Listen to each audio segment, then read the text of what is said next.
But perhaps the biggest tactical factor comes from the changes in the sky. We've observed Russia's Air Force has gotten increasingly confident recently.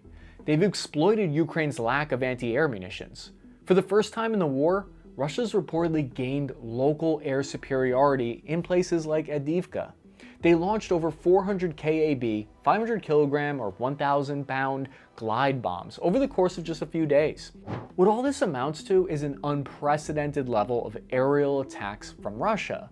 It's enabled Russian ground troops to start to actually move forward, but on the flip side, it's also allowed Ukraine the opportunity to shoot down a higher number of Russian aircraft than usual. They downed 15 Russian fighter jets in the course of just 2 weeks. Now, that number might be an exaggeration. There isn't any visual confirmation for all these claims, but if it is true, it takes a chunk out of Russia's overall 300 fighters.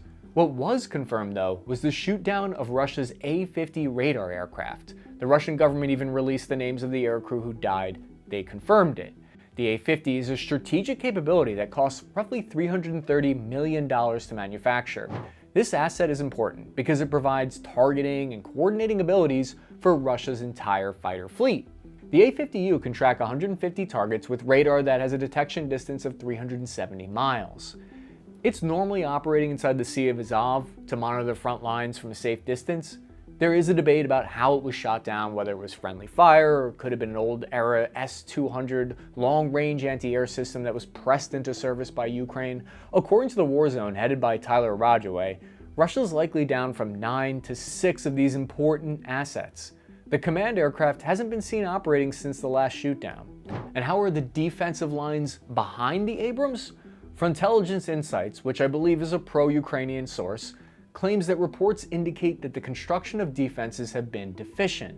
They state combat-involved brigades were assigned to create the defenses. That's not ideal because you don't want the guys who are supposed to be pulling the triggers also be swinging the shovels. There should be some kind of delegation of that to the civil services. Now, engineers racing against the clock have been working to create the $500 million worth of fortifications here. It's been called Ukraine's own version of the Russian Surovinkin line. They're trying to emulate what made Russia's defenses so successful. According to this report, Ukraine has 600 miles of trenches, but we don't know how fortified they are. Russia's forces are having less success in their offensive push currently, although that could change. The 25th and 138th Separate Guard Motor Rifle Brigade are pushing from Liman Piershi to take the village of Sinkavivka. From there, they're about 8.5 kilometers north of the town of Kupiansk. The city sits on the major junction of the P07 and P79 highways, and it controls a critical bridge over the Oskil River. On March 4th, Ukraine's 30th Mechanized Brigade repelled 11 attempts by Russian forces to push forward. This is now a near daily occurrence here.